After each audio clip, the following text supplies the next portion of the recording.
Good morning বন্ধুরা, তোমরা কেমন আছো? আশা করি তোমরা সবাই ভালো আছো। তো ঘুম থেকে উঠেছি অনেকক্ষণ আগে। উঠে আমার যত বাসি কাজ ছিল, বাসন মাজা, ঘর মোছা, কাপড় কাচা সব সেরে একদম স্নান হয়ে ঘরে চলে এলাম। আর এত শীত করছিল কি বলবো। তো ছাদে একটুখানি দাঁড়িয়েছিলাম বটে, কিন্তু দেখছি ঘড়ির টাইম তো আর দাঁড়াচ্ছে না, ঘড়ির টাইম তো এগিয়ে চলছে আর প্রচণ্ড দেরি হয়ে যাচ্ছে, কেন এখনও রান্না বান্না কিচ্ছু হয়নি।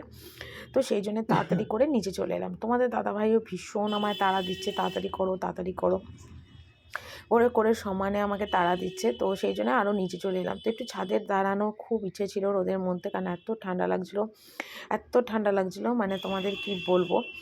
তো সেই জন্যে একটু ইচ্ছা হচ্ছিল যে চলে আসি, মানে ছাদের রোদ পোয়াই, কিন্তু সেটা আর হলো না। তারপর তাড়াতাড়ি করে স্নান করে কোনো রকমে চলে এলাম। আর এসে দেখো চুলটুল আসছে, ওই সিঁদুরটা একটু পরে নিচ্ছি। তোমাদের দাদাভাই এসে ডাক দিল, এবার আমি যাব নিচে। তো বললো চলো নিচে, কেন বাজার হাট কী এসছে না এসছে তোমাকে একবার দেখিয়ে দিই, কী রান্নাবান্না হবে একটু বুঝিয়ে দেবে সবাই। তো সেই জন্য তাড়াহুড়ো করছিলাম। তো যাই হোক, আর এখানে দেখো এখন একটুখানি ক্রিম লাগাচ্ছি, কারণ চান করার সময় না মুখে ফেস ওয়াশ দিই। তো গরমের দিনে কি হতো, দিনে দুবার করে আমি ফেস ওয়াশ মুখে দিতাম, কিন্তু এখন কি হচ্ছে বলো তো, দুবার করে না মুখে ফেস ওয়াশটা দিচ্ছি না। মানে সারাদিনে যখন স্নান করি, গরম জলে স্নান করি, তো তখন ওই একবারেতেই মানে মুখে একটু ফেস ওয়াশ দিই। আর যখন মুখে ফেস ওয়াশ দিই মুখটা এত টানে তোমাদের আর কি বলবো। আর ওই সারাদিনে আমি একবারই একটু ক্রিম লাগাই, ব্যাস হয়ে যায় সারাদিনের মতন আমার রূপচর্চা, স্কিন চর্চা। আর কোনো কিছুই কিন্তু আমার হয় না। তো যাই হোক, এখানে দেখো একটু মুখে ওই ডিটেন যে ক্রিমটা আমি ইউজ করি গুড ওয়েবসের, ওটাই আর কি লাগালাম। তারপর নিচে এলাম, আর এসে দেখলাম অনেক বাজার নিয়ে এসছে। এখান থেকে পেঁপে থেকে শুরু করে তারপরে তোমার শিম থেকে শুরু করে বেগুন থেকে শুরু করে ফুলকপি, মানে অনেক কিছু সবজি, কাঁচা সবজি বাজার করে নিয়ে এসছে। তো ভাবলাম চলো তোমাদের একবার একটু দেখিয়ে দিই। আর শীতকালে ফুলকপি, মূলো, শিম এগুলো তো কম্পালসারি কমন ব্যাপার। আর সাথে নিয়ে এসছে তোমাদের দাদাভাই দেখো হাঁসের ডিম।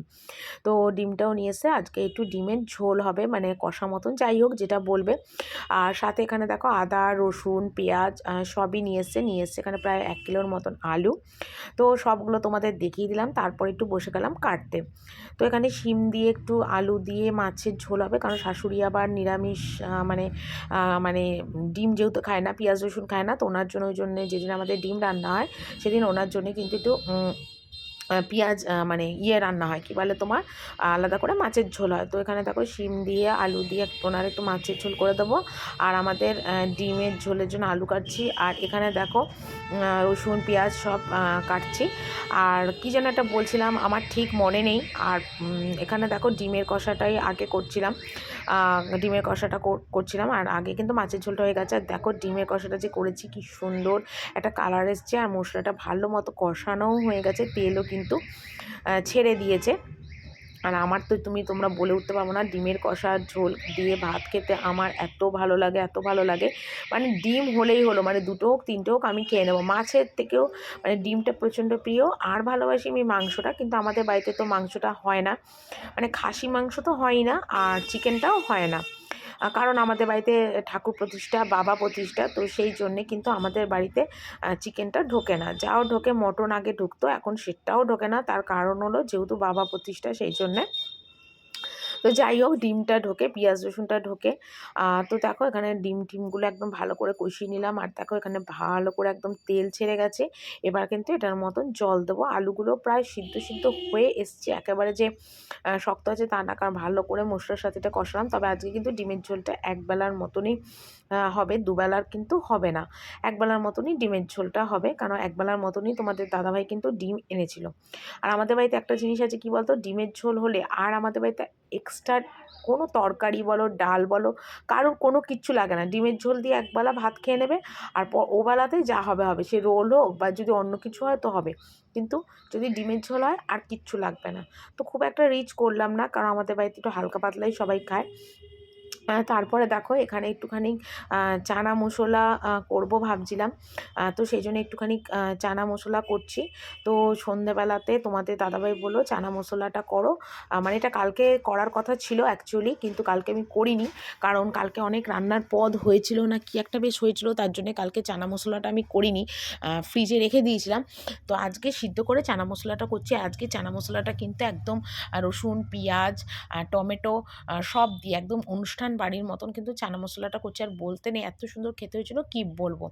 তো এই চানা মশলাটা করছি, আরও সন্ধেবেলাতে তোমাদের দাদাভাই বললো কি একটু মুড়ি টুড়ি দিয়ে খাবো, তো সেই জন্য আরও করছি। আর তারপরে ছেলেকে যদি পারি সন্ধ্যের দিকে রুটি হোক পরোটা হোক যাই হোক কিছু করে দেবো, তো তখন মানে খাবে সবাই।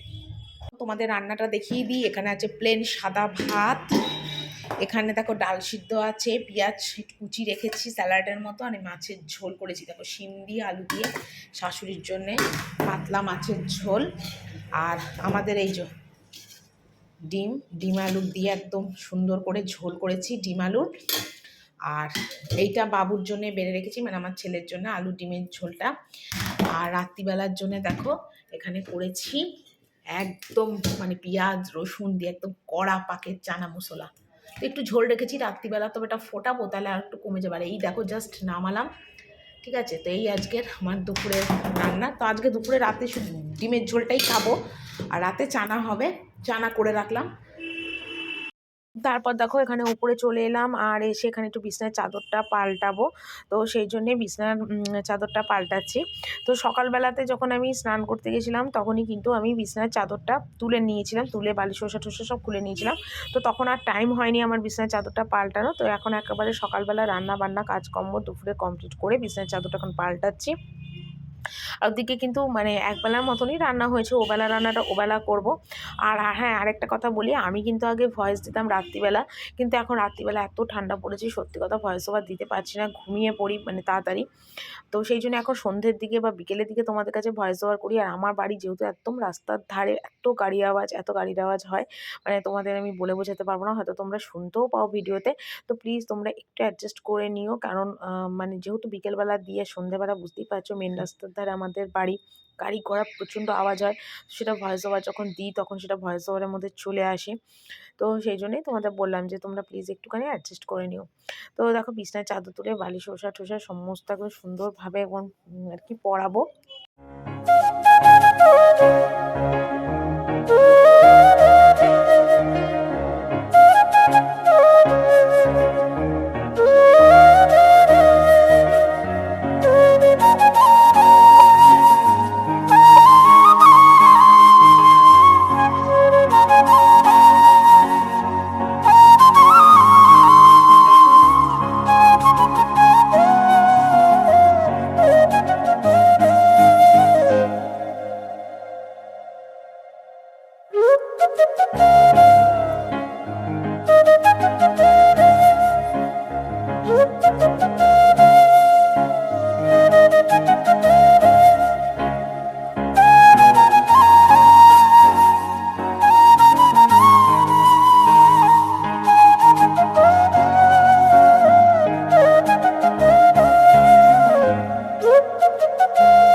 আর আমাদের বাড়িতে কী বলতো, যে কোনো একটা পদ হবে কিন্তু সেটা সবাই খুব তৃপ্তি ভরে খাবে, এটা সবাই প্রচণ্ড ভালোবাসে। তো যাই হোক, আর এখানে দেখো বালিশের ওষা-টোষাগুলো একদম ভালো করে সুন্দর করে গুছিয়ে নিলাম। আর তোমরা হয়তো ভাববে সবসময় কানে কেন ব্লুটুথ লাগায়, অ্যাকচুয়ালি কী বলতো, ব্লুটুথে না আমি একটু গান শুনি, ফোনটা চলতে থাকে, গান শুনি। আর যখন ভিডিও করি তখন তো আর গান শোনা হয় না, তো সেইটা লাগানোই থাকে, ওটা আমি খুলি না, কারণ ব্লুটুথটা আমার অল টাইম অন করাই থাকে। তো তারপর দেখো এখানে প্রচুর জামাকাপড় ছিল, প্রচুর জামাকাপড়, আর যেটা আমি রোজ এখন গোছানোর টাইম হয় না, যেদিন বিছানার চাদর তুলি ধোয়া চাদরে ফেলেই তখন সমস্ত জামাকাপড় কিন্তু আমি মানে ভাঁজ করি। তো এখন যেহেতু ধোয়া চাদরটা পাতলাম, তো সেই জন্যই কিন্তু এখন সমস্ত জামাকাপড়গুলো দেখো এখানে এখন গুছোচ্ছি। প্রচুর জামাকাপড় ছিল, তোমাদের দাদাভাইয়ের প্রচুর জামাকাপড় কেচেছিলাম। আর শীতের দিনে তো বুঝতেই পারছো প্রচুর জামাকাপড় হয়, শীতে শুধু যে 2-4টে জামা প্যান্ট তা না, মানে শীতের সোয়েটার, মানে মোজা, টুপি, মানে প্রচুর জামাকাপড় হয়। তো যাই হোক, ওগুলোকে এখন এখানে গুছোতে বসেছি। তো গুছিয়ে ঠুচিয়ে নিয়ে তারপরে একবারে সুন্দরভাবে বাসন মানে এগুলো গুছোচ্ছি আর কি। তো যাই হোক, একবেলার মতন আর কি কাজ হচ্ছে, তারপর আবার খেতে যাব, খেতে দেব, এইগুলো আর কি হবে আর কি। তো যাই হোক, কাজ তো করতেই হবে, কাজের ছুটি আমার কোনো দিনই ছিল না, কারণ এমনি সময় তো ছুটি নেই, আর যখন আমার শরীর খারাপ হয় তখনই ছুটি পাই না। আর এমনি সময় আর আমার কে ছুটি দেবে বলো, আমাকে তো আমার কাজ করতেই হবে। তো যাই হোক, এখানে দেখো সমস্ত চাদর ঠাদর একদম সুন্দর করে ভাঁজ করে করলাম। তো তারপরে আর সন্ধ্যের সময় আবার ভিডিওটা করছিলাম, কারণ আর ভিডিও করিনি। আর তোমাদের দাদাভাইয়ের দোকান থেকে আসার সময় দেখো অনেক কিছু সবজি নিয়ে এসেছিলো, তো সেটাও তোমাদের একবার দেখো দেখিয়ে দিচ্ছি।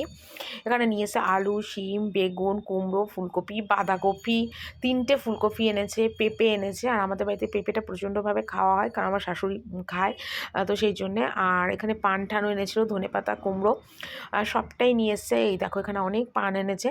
তো আমি যাই হোক তোমাদের একটু দেখিয়ে দিলাম। রাত্রিবেলা আজকে ফুলকপি আলুর রসা হবে মাখা মাখা করে, আর আটা ময়দা মিশিয়ে রুটি হবে। আর ভাগ্নির জন্যে ফুলকপি আলু ভাজা হবে। ও বললো ফুলকপি আলু ভাজা খাবে, ফুলকপি আলু রসা খাবে না। সেই জন্য এই যে আবার ফ্রিজ থেকে একটা বার করলাম, কারণ একটা তুলে রেখেছিলাম কালকের জন্য, তো আবার এটা বার করলাম। আর পরে এখন ফুলকপি আলু কাটবো, কেটে ভাজা করবো। আর এই যে এই পাশে ভাগ্নির জন্য ভাত বসিয়েছি, আর আমার এই যে ফুলকপি আলু রসার জন্য বসিয়েছি। এই যে ফুলকপি আলু সব কেটে কুটে একদম গুছিয়ে নিয়েছি।